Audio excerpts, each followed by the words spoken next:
How to fix messages not sending on iPhone. Hello everyone, welcome to our channel. Let's see how we can do it.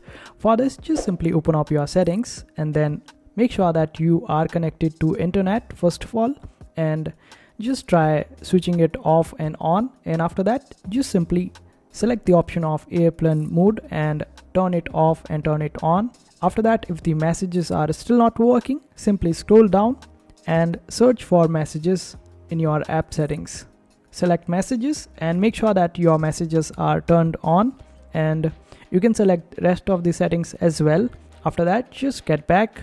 If you are still facing the problem, simply go to the option of general settings, and here make sure that you update the time and date according to your zone where you are and it is correct.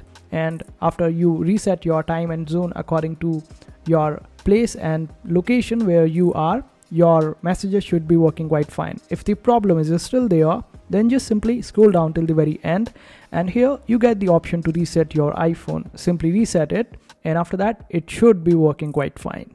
So I hope this video was helpful. Make sure to hit that like button and also subscribe to our channel for more helpful videos.